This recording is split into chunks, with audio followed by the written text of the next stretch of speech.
Bonsoir chers téléspectateurs, amis fidèles d'Expression. Merci une fois de plus d'être avec nous.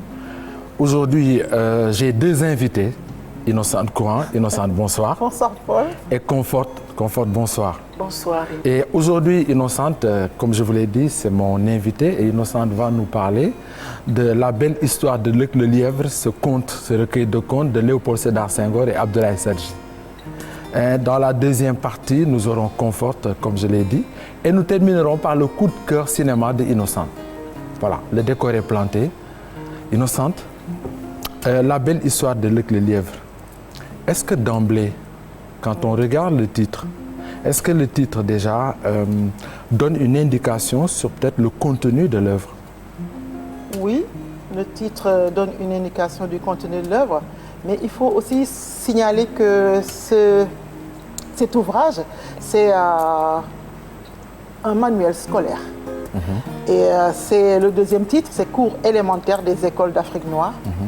D'une maison d'édition que tout le monde connaît en ce qui concerne les manuels scolaires. C'est de Senghor et de Sadji.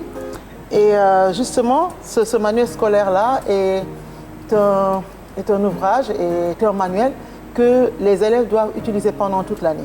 D'accord. En fin de compte, ce recueil de poèmes, ce recueil plutôt de contes, c'est un conte. D'accord. Je sens ça comme un conte avec les traditionnelles parties du schéma narratif. D'accord.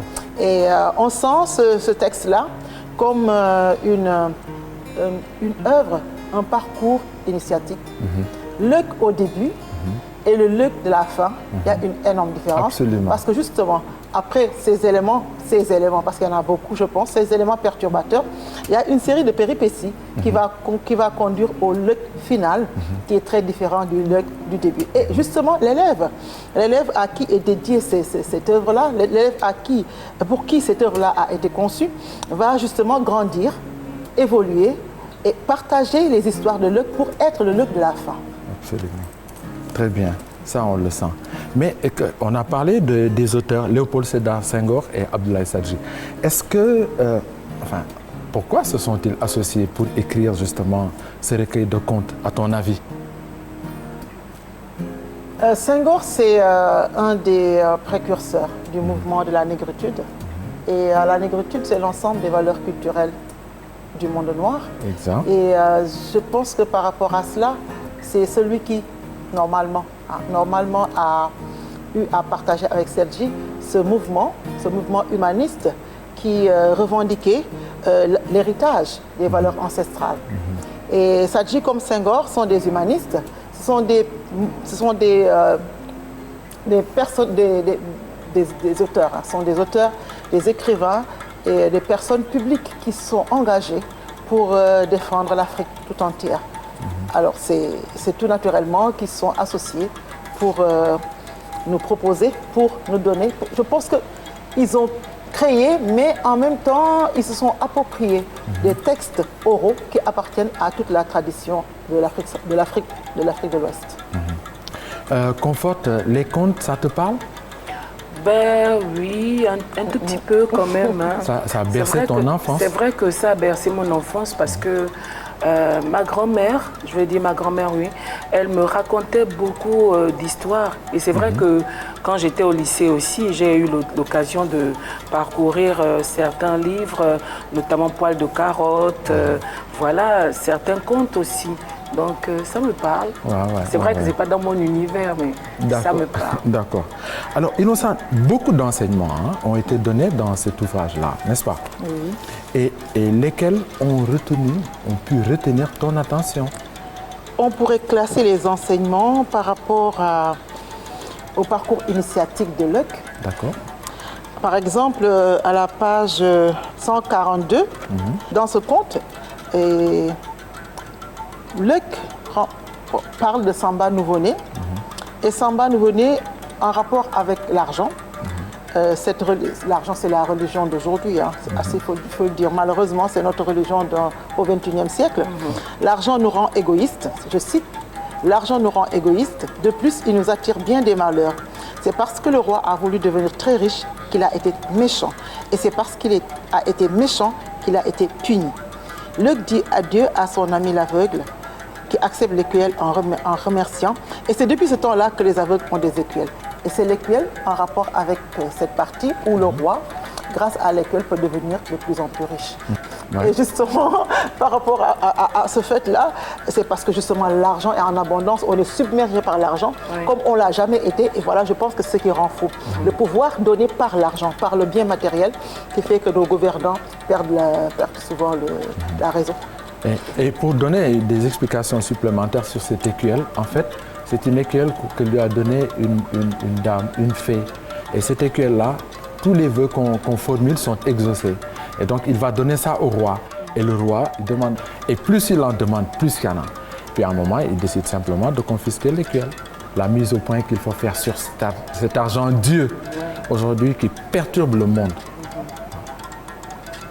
Et autre chose encore? Pour continuer autour des enseignements, nous avons pourquoi les aveugles ont des écuelles, ça l'argent nous a donné la réponse. Ensuite, pourquoi l'œil a de longues oreilles, et ceci participe au mythe, dans la mesure où le mythe, c'est ce texte-là qui, dans les religions polythéistes, donne des raisons, des enseignements, donne des origines religieuses à un phénomène purement naturel. Et justement, pourquoi l'œil a de longues oreilles? Parce que justement, on lui a tiré les oreilles pour pouvoir le libérer d'une prison. À partir de là, l'œil a de longues oreilles. Pourquoi est-ce qu'il a une queue courte? Parce que justement, un chien lui a happé la queue et il reste un bout et ça lui permet de mieux courir. Pourquoi est-ce qu'il a les jambes déformées? Et je pense que ceci, avec les mythes en général qu'on retrouve dans toute l'Afrique concernant les êtres vivants, concernant aussi les mythes de fondation des sociétés, les mythes qui concernent aussi les origines de l'humanité. Et voilà, nous savons maintenant pourquoi l'œil a de longues oreilles, grâce aux contes de Sadji et de Senghor. Nous avons aussi des leçons d'anatomie. Une leçon d'anatomie, justement par rapport aux mammifères en général. Les hommes y compris, parce que justement nous sommes des mammifères nous aussi.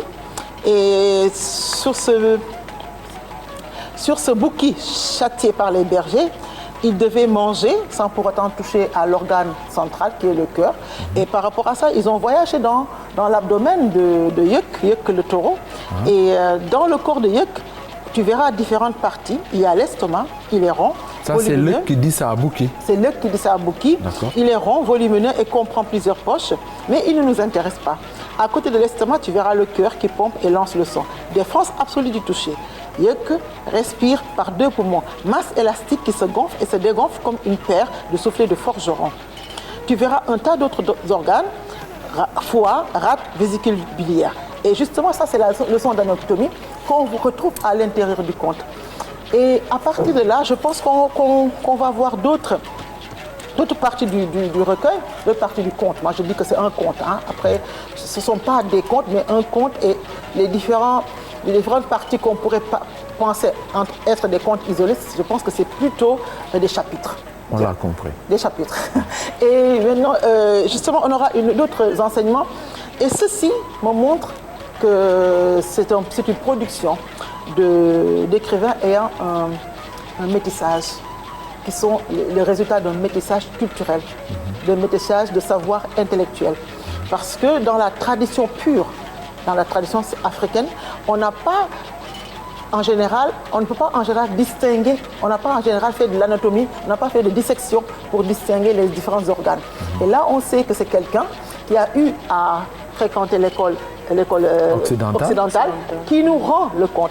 Et on verra ça encore quand on parlera de la fée. Tu as tantôt parlé de la fée. Et la fée, Randatou la fée, on nous dit c'est la fée qui a la baguette magique, qui transforme la citrouille en carrosse. Mais ceci, c'est une référence précise à Cendrillon. Oui. Bien, Cendrillon et ses souliers de verre. Et Cendrillon, c'est un conte purement occidental. Même si nous savons que l'esprit humain fonctionne de la même façon partout et que nous avons le même type de conte en Afrique, mais pas sous la forme de la citrouille, sous la forme de la baguette magique. Nous avons la fille qui est soumise, qui est respectueuse et qui est récompensée, et les autres filles, les sœurs de Cendrillon, les enfants de la marâtre, on dira marâtre quand ce sont les contes africains, et qui ont été sanctionnées et qui deviennent malheureuses. Et justement, ce métissage-là, Senghor le disait, Il y a les métis biologiques, mais il y a aussi les métis culturels. Et là, Luc le Lièvre, la belle histoire Luc le Lièvre, est un pur produit du métissage culturel. Il y a également, il me semble, pour l'avoir feuilleté, pour l'avoir lu, oui. Je vois, à la page 72, par exemple, à la page 72, nous avons une leçon d'astronomie. D'astronomie. Quand Luc découvre le ciel, malheureusement, aujourd'hui, personne ne découvre le ciel. Pourtant, le ciel est aussi riche que la nuit, ce qui se passe dans le ciel, même le jour, puisque le jour, on ne voit pas à cause du soleil, mais ce qui se passe dans le ciel est aussi riche que ce qui se passe sur la terre. Mais malheureusement, à cause de cette pollution de la lumière artificielle, les humains n'ont plus le plaisir, n'ont plus la possibilité de jouir de cette beauté. Ouais, de regarder le ciel et de voir les justement, étoiles. Peut-être qu'on devait faire un appel et demander à qui peut le faire le soir, pendant 2 heures, pendant 1 heure, pendant 30 minutes, de se coucher sur le dos et de scruter le ciel. C'est magnifique. Bien. Et cette leçon d'astronomie est comme là où Luc découvre le ciel, à la page 72 de ce conte. Et justement, Bouki aussi découvre le ciel en même temps. Et ils disent, je vais vous raconter la véritable histoire de la lune et des étoiles. Et là, cela continue. Après, on nous explique pourquoi la lune ne dégage pas de chaleur. Je vous ai dit que les savants les appellent les astres.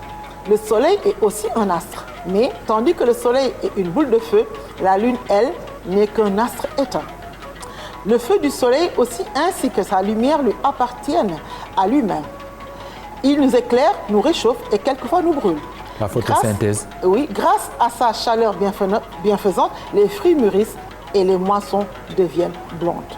Et les moissons deviennent blondes, ah oui, on a un mot qui appartient purement à la culture caucasienne. Hein. Le blé, on est blond comme les blés quand on parle des références aux cheveux du type caucasien. Je pense qu'ici, on parlera d'une autre couleur parce que nos moissons, si c'est le mil, si on revient à la culture traditionnelle de Senghor, le mil, il n'est pas blond. Bien. Métissage, tant mieux pour nous. Et justement, votre maman, pour parler de la lune, votre maman vous a dit que sur le disque de la lune, on remarquait des taches. C'est vrai. Mais que sont ces taches? Ce ne sont pas des crachats, comme elle l'a dit, mais l'ombre des montagnes qui existent sur elle. En effet, la lune est comme la terre, elle a ses montagnes et ses plaines. C'est pas une vieille femme qui allait son bébé. Hein. Mais moi, je vois une vieille femme qui allait son bébé et je persiste. Voilà. Maintenant, on pourrait parler aussi de toujours les références, les thèmes de Ndoumbelane.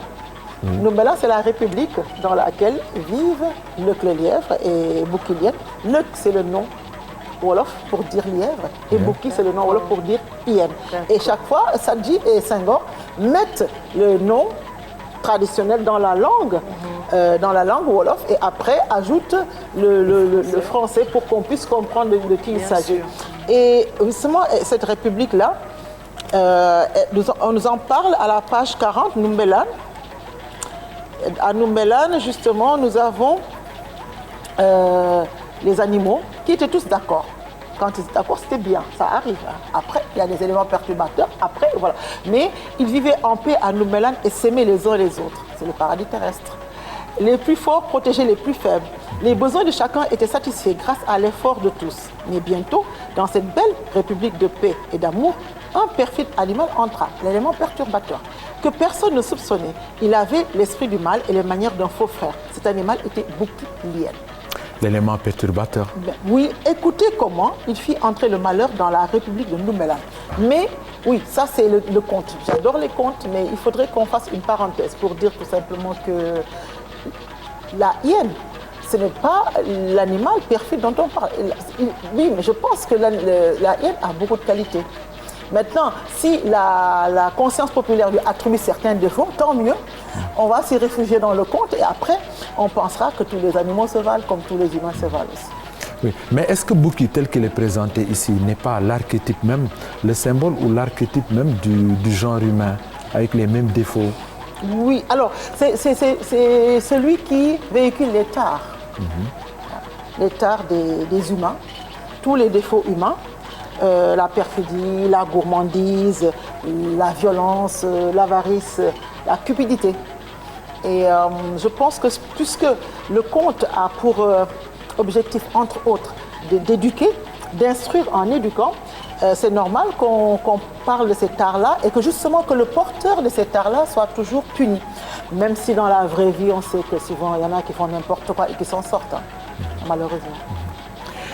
C'est vrai, pour continuer sur la lancée entre Senghor et Abdoulaye Sadji, il y a beaucoup d'autres pratiques qui sont évoquées dans ce conte. Ce conte. Moi, oui. je parle de recueil de contes, toi, tu parles de contes, d'accord, oui. on s'entend. Et ce notamment conte, ce qu'on appelle le wahale. Le wahale. Je te laisse traduire pour... oui, le wahale, c'est le marchandage. Voilà. On pourrait traduire par marchandage. C'est le marchandage et ici, c'est au pays du mil. Le mil, c'est l'aliment de base des peuples du Sahel. C'est une céréale. Et oui, c'est une céréale. Et justement, il faut, quand on va acheter le mil, il faudrait marchander pour l'avoir au meilleur prix. Et le marchandage, c'est cette transmission gratuite de la chaleur humaine. Moi, je vois ça comme une façon merveilleuse de communiquer et de s'aimer. Sans se connaître. Oui, souvent. Et c'est cet amour gratuit, ces sourires gratuits, ces belles paroles gratuites qui sont transmises par le marchandage entre des personnes qui se rencontrent pour la première fois et qui pourraient ne plus jamais se rencontrer. Mais c'est l'idéal que de se parler avec beaucoup de courtoisie, avec beaucoup d'amour, avec beaucoup de respect. Et le marchandage permet une communication. Quand j'entends souvent certaines personnes qui n'ont pas la culture de l'Afrique de l'Ouest nous taquiner en disant que nous, on se dit bonjour pendant des heures et des heures, ah ben oui. Mais oui, je pense que c'est ce qu'on dit aujourd'hui. En général, on demande à tout le monde de s'aimer vivant. Aimons-nous vivants. N'attendons pas que la personne ne soit plus là plutôt pour la glorifier, pour lui dire... Pleurer, louer. Il faut lui dire l'amour qu'on a pour cette personne-là quand elle est encore vivante. Aimons-nous vivants. Et justement, c'est très important. Et le marchandage, c'est une façon d'aimer l'humain. C'est une façon humaniste de communiquer. Voilà. Quelquefois, on fait un bon prix ou pas, mais l'essentiel c'est justement ce partage-là. Et quand on voit maintenant les grandes surfaces avec les étiquettes, c'est froid, c'est impersonnel. Moi j'aime bien le marchandage, même si quelquefois quand on est un peu épuisé ça énerve, mais j'aime bien ces situations de communication où on montre l'amour, on montre l'humanisme, on montre l'humain. Franchement, le marchandage, c'est cela. Il y a vraiment cet échange-là. Oui, oui. C'est très bien. Tu aimes marchander ou pas? Bien sûr. Surtout par les temps qui courent. J'aime bien marchander. Voilà, marchander pour acheter, marchander pour faire du troc. Oui. On achète un œuf de plus ou de moins parce qu'on veut une poule, parce qu'on veut une corbeille de mil. Et là, ils sont arrivés au pays de l'abondance. Et ils sont en train de vendre la mère de Bouki parce qu'ils veulent s'acheter un bœuf. Et Bouki, Léenne et Luc le lièvre, et combien me donnes-tu de ce panier de haricots? Une paire de canards ou un petit agneau? Je n'en veux pas. Tu peux continuer ton chemin. Et qu'as-tu donc dans ta corbeille? Des œufs de poule. Pour combien? Pas un nombre égal de calebasses de mil. Pour un nombre égal. C'est trop cher, je te donne une calebasse de mil pour 2 œufs. Ah, je ne peux accepter. Et voilà, le marchandage, une communication, ce respect mutuel et cet amour partagé. Pour revenir à la perfidie symbolisée par Bouki, est-ce que, il n'y a pas que, j'ai l'impression qu'il n'y a pas que Bouki qui est perfide, Il y a aussi les rois, il y a les grands, il y a les gouvernants. Les gouvernants, oui. Les gouvernants sont perfides. Et est-ce que c'est l'humain qui est devenu perfide ou bien c'est le pouvoir qui les rend perfides ou c'est l'humain simplement qui est perfide? Je pense qu'on ne peut pas dire que c'est le pouvoir qui rend aussi mauvais. Cette puissance négative était déjà dans l'humain. Et le pouvoir n'a fait que dévoiler ce que tout le monde savait déjà, ce que tout le monde sait et ce que tout le monde est. Bien sûr, moi je suis optimiste, j'ai confiance en l'humain. Sinon, je finirais par dire que justement, l'homme, c'est un échec. Je ne veux pas en arriver là. Parce que tout simplement... Je peux prendre un exemple. Oui.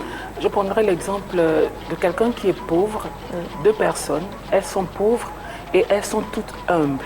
Généralement, on dit que les pauvres sont humbles lorsqu'ils voient passer des riches, ils sont souvent vraiment très humbles, très effacés. Mais maintenant, pour connaître qui est véritablement la personne qu'elle est en réalité, ben, il faut donner des richesses à ces personnes-là. Il faut mettre ces personnes-là dans une certaine situation. Voilà. Et quand vous pourrez observer, vous allez constater que l'une des personnes change.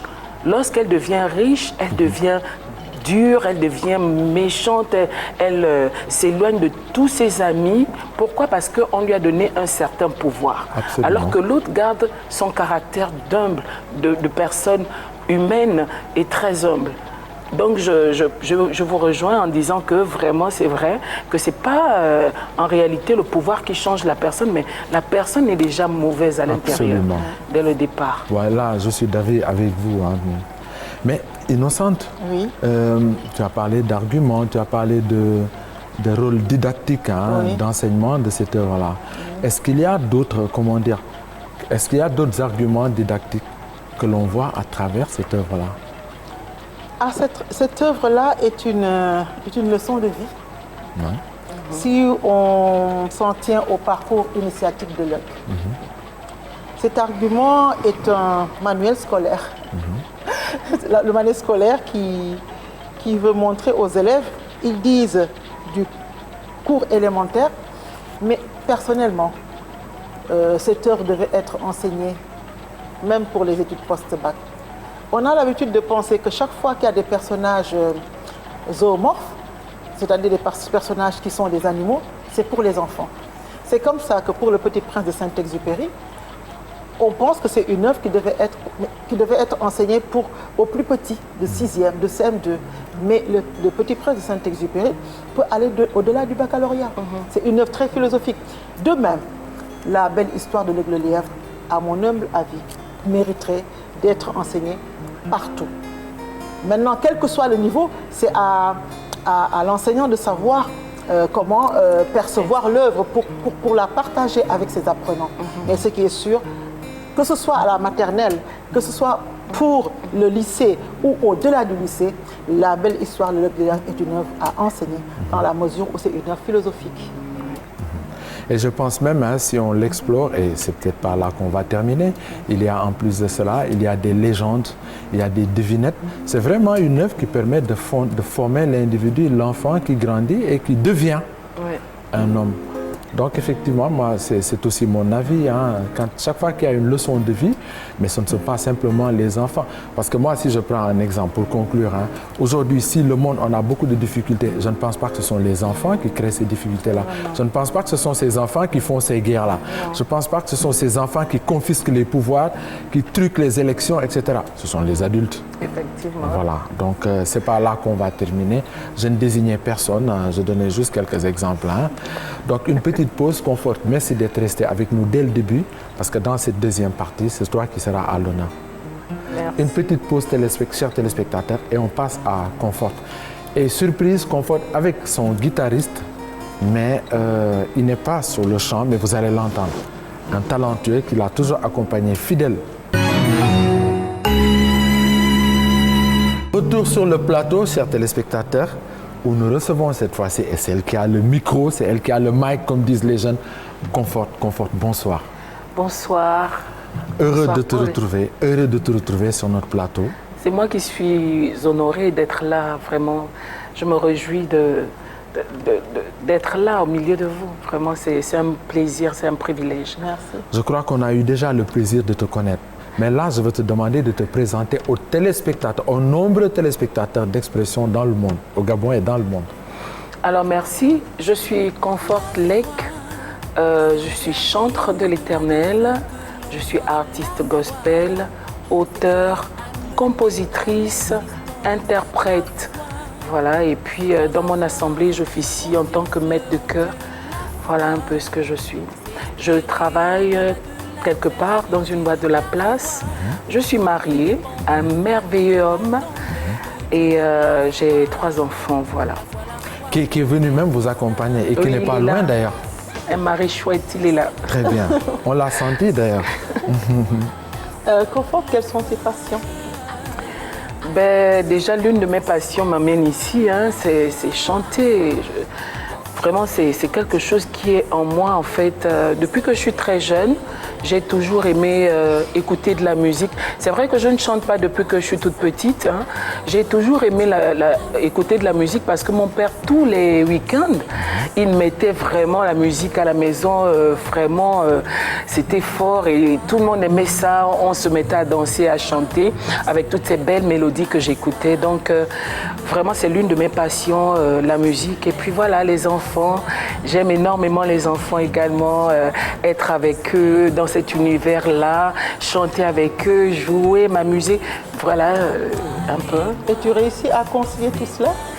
Bien sûr, parce que déjà, je veux dire que je suis éducatrice. Mon travail, c'est justement de m'occuper des enfants. Donc, j'arrive à concilier. Je crois que c'est Dieu qui fait grâce. Hein. Il faut simplement s'organiser, avoir un planning, savoir comment est-ce qu'il faut gérer. Parce que je vais citer la Bible. Hein. L'Ecclésiaste dit que chaque chose en son temps. Donc, il y a un temps pour tout. Il suffit simplement d'une certaine organisation. Alors j'arrive à m'organiser, m'occuper de ma famille, donc mon époux, mes enfants. J'arrive à m'organiser, donc avoir un temps pour travailler toutes ces compositions que je reçois, que le Seigneur me donne pendant que je lave, je fais ma vaisselle, pendant que je suis peut-être dans ma chambre en train de prier. Dieu me donne des chansons que je peux mettre dans un calepin ou bien dans mon téléphone que j'enregistre. Donc j'ai le temps de jumeler tout ça, de coordonner tout ça. Et voilà, j'arrive à gérer. Ça va? Comment et quand t'es venue cette passion pour le chant? Ben, le chant, je vous l'ai dit, hein, quand j'étais très jeune, mes parents, ils passaient le temps à écouter la musique et c'est vraiment né en moi. Il y a une graine. Religieuse. Il y a une graine. Je suis chrétienne. Ils n'écoutaient pas autre chose? Je suis chrétienne. Ils écoutaient autre chose. Ils écoutaient autre chose. Toi, Au départ, mes parents, ils n'étaient pas chrétiens. Donc, ils écoutaient toute la musique du monde et tout ça. Donc, moi, cette graine est née en moi. En fait, le fait d'être en contact avec la musique au quotidien, cette graine est née en moi, ce qui fait que quand j'ai accepté le Seigneur, je suis finalement entrée dans un groupe louange qui m'a permis en fait de pouvoir composer des chansons parce que j'entendais les autres faire, je voyais, je regardais les autres chanter et ça stimulait en moi ce désir, cette force-là de pouvoir aussi m'exprimer par le chant. Et puis voilà, c'est né. Et j'ai commencé à faire un maxi-single, après j'ai fait un album, un deuxième album, et puis voilà. Et là tes parents, ils sont fiers, ils ont été fiers de te voir Oui, mes parents vraiment étaient très fiers de me voir commencer dans le chant parce que c'est quelque chose qu'on n'a jamais envisagé en fait. Et ils ont constaté simplement que dans l'église, j'ai commencé à chanter. Et quand j'ai sorti mon premier maxi-single, vraiment mes parents étaient énormément contents et ils m'ont toujours soutenu, ils m'ont accompagné dans tout ce que je faisais. Vraiment, j'ai leur soutien. Ils sont contents, ils sont vraiment heureux de me voir emprunter cette voie-là, ce chemin-là. Est-ce que nous pouvons avoir une première interprétation?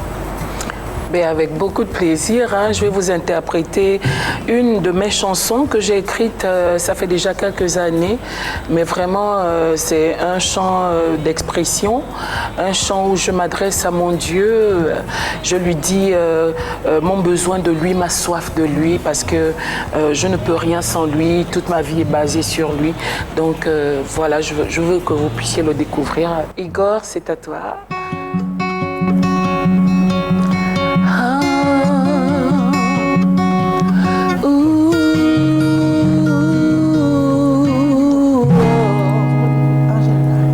J'ai soif de toi, oh, j'ai soif de toi, ma confiance est en toi, j'ai besoin de toi, Jésus mon roi, j'ai soif soif de toi. J'ai soif de toi. Et ma confiance est en toi. J'ai besoin de toi, Jésus, mon roi. Je dépends de toi seul. Rien ne peut me plaire si ce n'est ta présence en moi. Oh yeah, je dépends de toi seul. Rien ne peut me plaire si ce n'est ta présence en moi. Hey, Jésus, Jésus, mon roi, tu es tout ce dont j'ai besoin, Seigneur.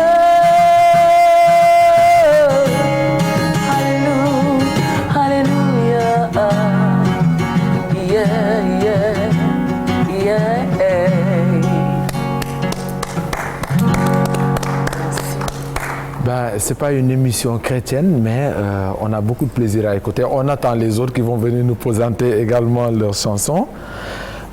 C'est très beau, hein, je crois. Innocente était difficile, mais je l'ai vu complètement transporté. Mais pourquoi justement? Parce que tu étais dans ce groupe-là. Pourquoi soudainement tu décides de faire carrière solo? J'étais à l'église, je veux dire, dans l'assemblée où j'étais, et puis après j'ai pu intégrer un groupe qui a fait son chemin dans la nation, qui s'appelle Flamme de Feu. Donc j'ai beaucoup appris à l'intérieur de ce groupe. J'ai pu avoir des collaborations avec certains artistes, notamment j'ai pu accompagner Marcel Bungu de France, j'ai pu accompagner pas mal de personnes, Mélina Ondjani, j'ai accompagné Raphaël Fernandez, j'ai accompagné Exo de France, donc ça m'a donné plusieurs ouvertures et puis ça a pu vraiment me former de telle sorte que je puisse justement me mettre dans une carrière solo. Pourquoi je suis allée en solo? Mais c'est parce que justement j'ai répondu à l'appel que le Seigneur a adressé à ma vie. Je crois que c'est tiré de cet appel que j'ai dû me détacher de Flamme de Feu pour justement faire cette carrière solo, parce que j'avais un message à libérer par rapport à mon appel. Il y avait un message à libérer qui concernait toutes ces personnes qui ne connaissent pas encore le Seigneur et toutes ces personnes qui connaissent le Seigneur justement pour l'édification de l'Église. Donc c'est un peu pour cela que j'ai comme ça décidé de faire cette carrière solo. Voilà. Conforte, qu'est-ce qui t'inspire souvent? Quelle est ta muse? Alors, pendant que j'écris mes chants, généralement, ma source d'inspiration, c'est la parole de Dieu. C'est la parole de Dieu, premièrement, et il y a mon vécu, ce que je vis au quotidien. Je peux passer par une situation trouble dans ma vie et je vais le chanter. Je peux passer par des temps de grande joie et je vais le chanter également.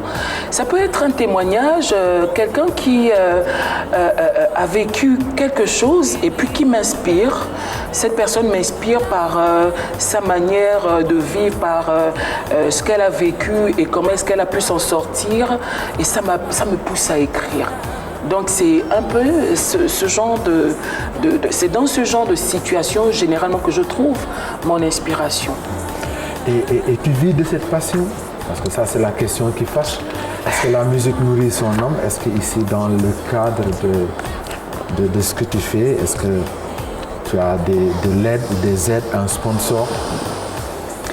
Bon, dire que je vis de cet art aujourd'hui, j'ai quoi? J'ai un maxi single, j'ai 2 albums, Non, non, je ne vis pas de mon art. Je ne vis pas de mon art, pas encore, parce que, comment dire, on n'a pas encore ici au Gabon les droits d'auteur. Donc, je dépense plus que je ne reçois. Je reçois pratiquement pas grand-chose, mais c'est moi qui dépense beaucoup. Ce qui me motive, parce que des personnes pourront se poser la question de savoir, mais pourquoi est-ce que tu continues alors que tu es perdante? Tu ne gagnes rien du tout, mais tu continues. Comme je l'ai dit au prime abord, c'est déjà une passion. La chanson, c'est une passion et j'ai un message à véhiculer derrière la chanson. Je suis évangéliste.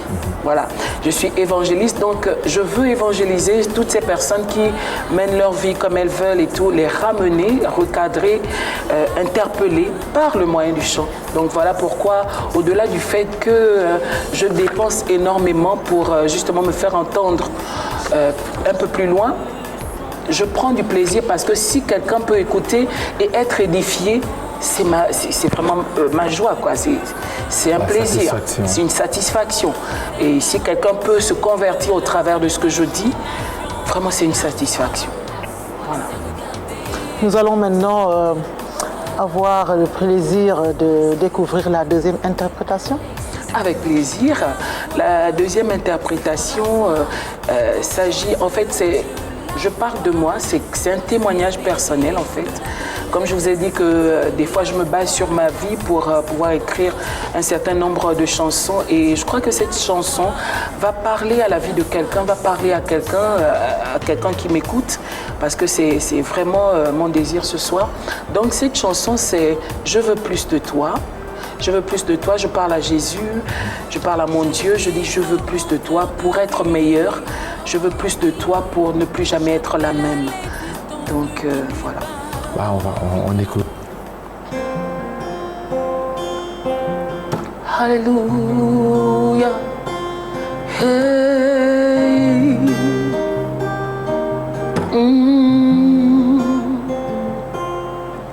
Je ne veux plus être celle que j'ai été. Façonne-moi à ton image. Mets la marque de ta présence en moi. Fais de moi une personne de bien. Je suis l'argile, tu es le potier. Mon caractère, mes ambitions. Daigne tous les restaurer, Seigneur, pour être digne de ta confiance. Je veux plus de toi, plus de toi. Je veux plus de toi pour être meilleur. Je veux t'en toucher, t'en toucher. Je veux t'en toucher et ne plus être la même.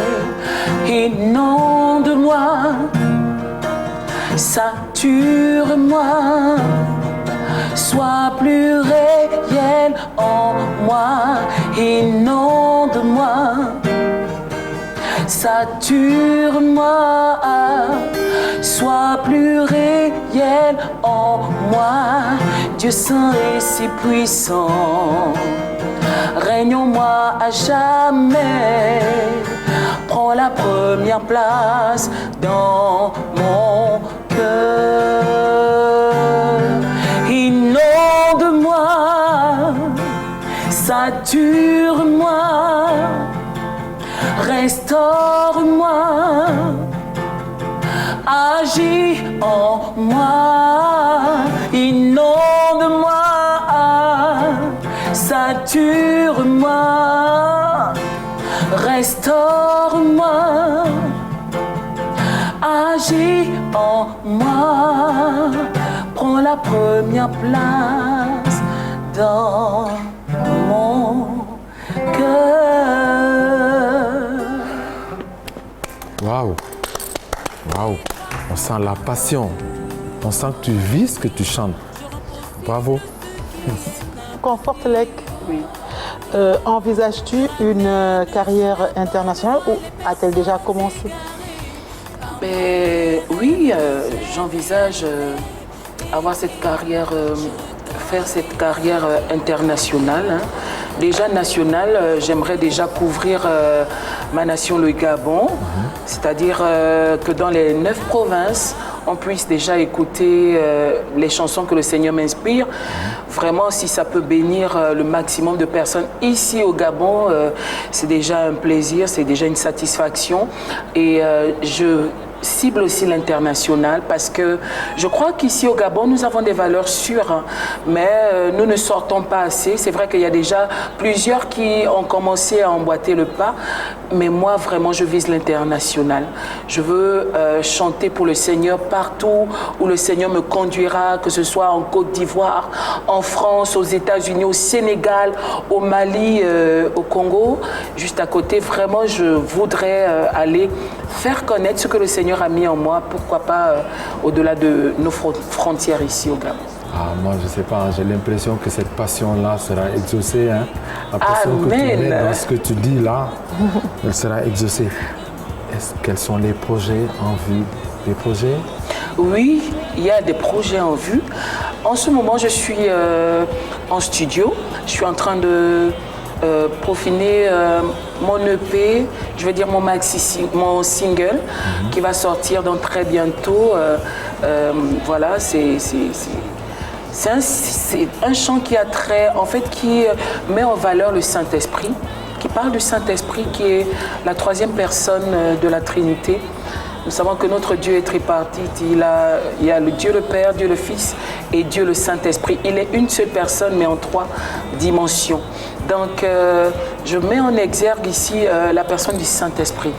Donc, je demande, c'est comme une invocation. Je demande au Saint-Esprit de régner, de prendre sa place, de régner dans cette nation, de régner dans le monde entier, de prendre le contrôle. Parce que ce pays est mal, ce monde est malade, ce monde a besoin d'une main puissante, comme la main du Saint-Esprit, pour apaiser les cœurs, pour apaiser les situations où il y a trop de guerre, trop de haine, trop de fourberie, trop de choses qui n'en valent même pas la peine. Donc le Saint-Esprit a besoin de se mouvoir dans le monde entier pour apaiser les cœurs. Voilà, et c'est ma prière dans ce chant. Donc, dans très bientôt, il sortira et il y aura également une vidéo qui va se faire autour de ça. Il y aura une communication, donc la promotion qui se fera. Donc, vous aurez de mes nouvelles, certaines si vous m'invitez. On t'attend. Waouh, c'est super. Merci, je tiens compte déjà de cette invitation. Donc, voilà. Mon single sortira d'ici là. Et puis, à la longue, j'envisage également faire un album. C'est-à-dire, je procède par single qui va justement faire naître un album au finish.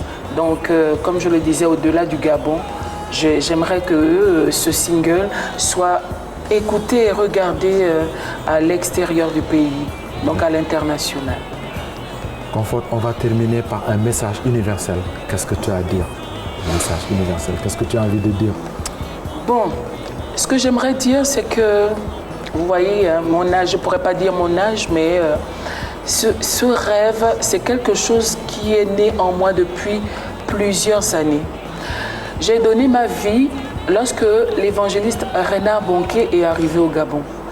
Alors ce jour, je suis allée au stade et j'ai donné ma vie. Et depuis ce jour, je me suis accrochée au Seigneur. Et vous voyez, c'est un rêve, c'est quelque chose qui est né en moi depuis longtemps. Donc je parle ici à quelqu'un qui a un rêve et qui n'a pas encore eu l'occasion de réaliser ce rêve. Mon message est le suivant: ne te décourage pas, ne baisse pas les bras, ne mets pas la clé sous le paillasson. Vraiment, ne te décourage pas parce que au-delà du temps, c'est-à-dire au-delà du fait que tu aies vu le temps passer, que ton rêve ne s'est pas encore concrétisé, ne lâche pas prise, persévère, prends le temps qu'il faut, profite ton rêve, parce que quand Dieu mettra sur ton chemin des connexions, les choses vont démarrer et tu pourras vivre ton rêve, tu pourras être satisfait de ton rêve. Mais si tu baisses les bras avant, tu ne pourras pas réaliser ce rêve et tu ne pourras pas le vivre et en jouir. Voilà pourquoi je t'interpelle. Toi, tu m'écoutes, tu es derrière cette caméra. Je te prie de ne pas baisser les bras. Ça peut être la chanson, ça peut être le fait, je ne sais pas, ça peut être autre chose. Mais ne baisse pas les bras. Prends courage, continue et tu verras. Tu seras satisfait. Ne jamais, jamais, jamais baisser les bras. C'est ce que nous faisons dans Expression. Yeah. Et voilà, c'est ce que nous faisons pour la littérature, pour la jeunesse, pour tout le monde. Et merci de terminer comme ça par cet appel-là.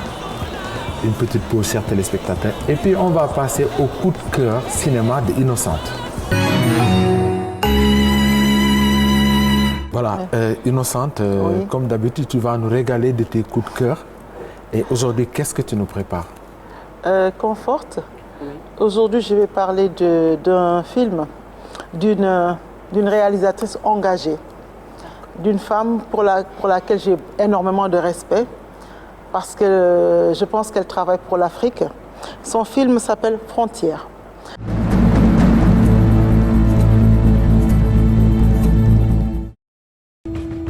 Elles viennent d'horizons divers.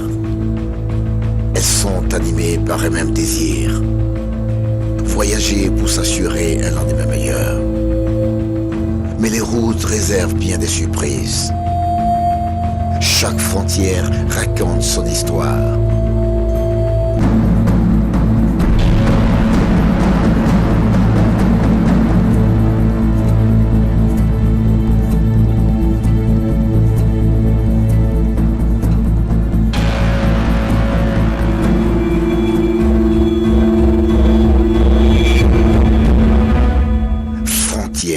Une fiction d'Apolline Traoré. Ce n'est pas un nouveau film, mais c'est un film dont je veux parler. Et j'y tiens. Ça me tient à cœur d'en parler parce que c'est un film qui touche du doigt les réalités de l'Afrique en général. C'est un film sans vouloir raconter ce film jusqu'à la fin. Des femmes voyagent à travers l'Afrique de l'Ouest par la route. Elles traversent les pays. Elles font du commerce, des femmes d'origine différentes, des femmes de nationalités différentes. Par des bus? Par un bus. Et justement, dans ce bus-là, on voit toutes les péripéties, toute cette souffrance, pour justement voyager. Et je pense à l'engagement d'Apolline Traoré, et je pense aussi au fait qu'en Afrique, on ne voyage pas souvent pour le plaisir. Et ce n'est pas normal. Ce n'est pas normal. On a de très beaux paysages. On peut quand même voyager parce qu'on en a envie. On peut voyager parce qu'on est en vacances. On voyage, mais c'est pour aller en Europe. Oui, non, pour le plaisir, je dis. Ah. On peut voyager parce que... Même pour le plaisir, il y en a qui, au lieu de découvrir ce beau pays qu'est le Gabon, ce beau pays qu'est le Mali, le Sénégal, il faut aller en France. Non, je parle du voyage à l'intérieur du continent africain. On ne voyage jamais pour le plaisir. Et quand je vois ces beaux paysages à traverser, mais avec un stress qui ne permet même pas aux voyageurs de savourer la beauté de leur continent. Oui. Et ce périple-là, j'avais imaginé moi-même voyager du Bénin jusqu'à Dakar. Mais quand j'ai entendu dire ce qui s'est passé, j'ai renoncé. C'est ça. J'ai renoncé parce que c'est vrai que les transports en commun sont vétustes. Ça, c'est un fait. Ce sont des cercueils roulants. Ce sont des cercueils roulants. En plus de ça, le personnel qui est chargé de transporter les voyageurs, ils sont perfides, ils sont cupides. On a l'impression que ce ne sont plus des humains. Effectivement. Et justement, ceux qui sont censés maintenir l'ordre, c'est-à-dire ceux chez qui on devait aller pour que ça fonctionne bien avec le personnel, ce sont les pires. Oui. C'est-à-dire et les douaniers et les forces de l'ordre, comme les policiers et les gendarmes. Compliqué. C'est très Des raquettes en série. Des raquettes en série. Je ne sais pas, on ne sait plus si on est dans une zone où on peut voyager, une libre circulation, comme on dit, circulation des personnes et des biens, on ne sait plus. On est raquetté à chaque intersection, à chaque changement de frontière, tous les 10 km, il y a un tonneau qui est là et qui demande aux personnes de donner de l'argent, même si ces personnes-là sont en règle.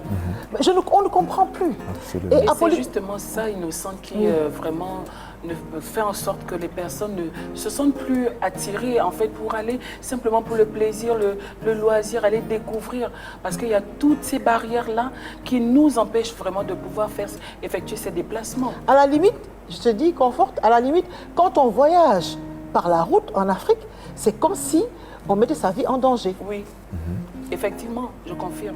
C'est vrai. Mais c'est pas possible. Ce n'est pas possible qu'on puisse vivre comme ça, alors qu'on est censé, je sais pas, s'émanciper en quittant les limites de son pays, en changeant de territoire, en dépensant les frontières de là où on est né, pour s'épanouir, pour s'enrichir des autres. Mais ce n'est pas possible en Afrique.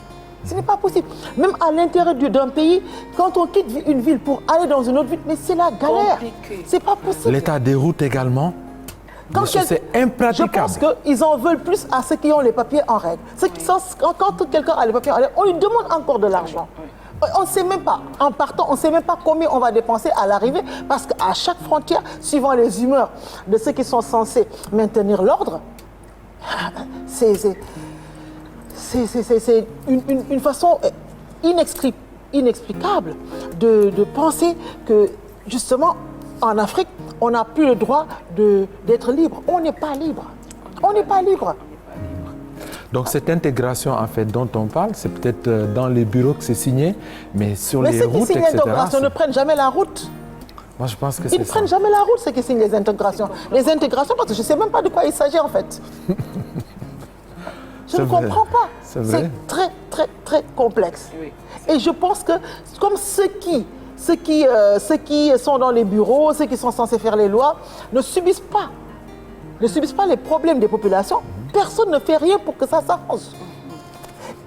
Et j'ai l'impression que quand on voyage, dès qu'on arrive, on oublie. Ou bien on fait semblant d'oublier, ou bien on cherche les moyens de prendre l'avion pour ne plus être sur la route. Ben, quand il n'y a pas d'avion, c'est vraiment compliqué. C'est vraiment compliqué. C'est vrai, ça, c'est une préoccupation constante sur les routes, d'abord qui sont très souvent mortifères, avec tous les accidents, le mauvais état de la chaussée, etc. Ensuite, des canalisations qu'on n'a pas récurées. Il y a tellement de problèmes, plus comme elle l'a dit, les forces ceux qui sont censés contrôler, la police, la douane, etc. C'est infernal. Et je comprends bien ce que tu dis. Avec ça, les gens n'ont pas envie de voyager. Ou alors, qu'est-ce qu'on fait? On prend, s'il y a l'avion, c'est bien. Ou alors, on emprunte des voies maritimes. Voilà, les voies maritimes. Mais quelquefois... les voies maritimes, c'est une autre façon de se donner la mort. Franchement, ils ont des... Je ne sais pas, ce ne sont pas des bateaux. Hein. Il n'y a pas de confort, il n'y a pas de la nourriture. On partage les couchettes avec les rats. C'est horrible. C'est horrible. Il y a quand même des compagnies ici qui sont quand même bien, qui sont bien. Oui, les compagnies sont bien tant que le bateau, tant que la flotte est neuve, tant que le bateau soit neuf. Avec le temps, le confort disparaît. Hein. Même les sièges disparaissent du bateau. Maintenant, je pense que... Mais si on prend le cas du Gabon, par exemple... Non, moi, je voudrais aujourd'hui rendre hommage, n'est-ce pas, à Pauline Traoré. Pour son engagement. Je lui rends hommage et je rends hommage à des stars du cinéma, comme Amélie Mbaye, comme Nakissi Savané. Elles ont été fantastiques, elles ont été exceptionnelles. Pour ceux qui n'ont jamais voyagé, en prenant les routes en Afrique, regardez le film et vous serez convaincus qu'il faut changer de façon de penser quand on veut que les gens ouvrent leur cœur et ouvrent les frontières. They come from different backgrounds.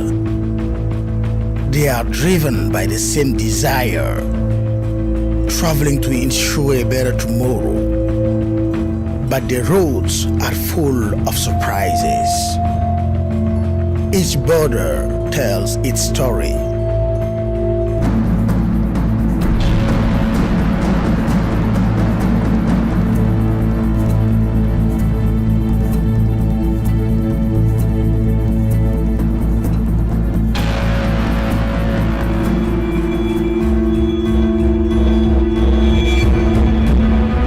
Frontier, a fiction by Apolline Traoré.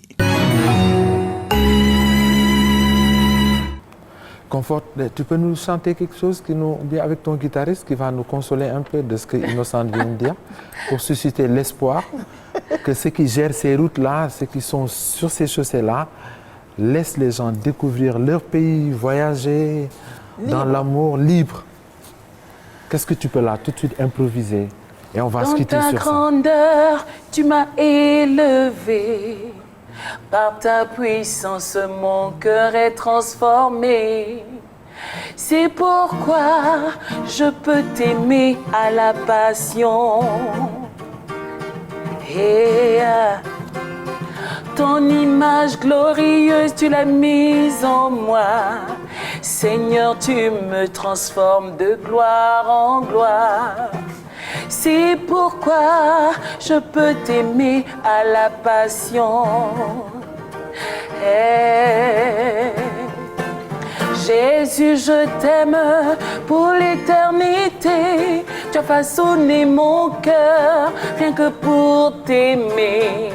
Jésus, je t'aime, Seigneur, pour l'éternité. Oh oui, mon cœur est transformé rien que pour t'aimer. Jésus, je t'aime, c'est toi que j'aime. Jésus, je t'aime, oh oui, je t'aime. Jésus, je t'aime, c'est toi que j'aime tant. Alléluia. Chers téléspectateurs, c'est sur cette note de gaieté qu'on finit cette émission et qu'on aurait aimé continuer avec Confort. Mais Confort, je t'invite, mais tu prends l'engagement de revenir. Oui, bien sûr. Très je bien. reviendrai. Merci beaucoup, Innocente. Merci. Merci, Paul. Confort. Merci, Confort. Merci, Innocente. Bon merci, retour Paul, chez toi. vraiment. Rentre bien. C'est gentil, merci. Et vivement que tu te fasses connaître partout dans le monde parce que tu as quelque chose à dire. Gloire à Ce Dieu. message-là, on l'a senti. Merci. Voilà, bon vent. Merci beaucoup. Chers téléspectateurs, merci d'être restés avec nous. Passez une excellente soirée. À bientôt.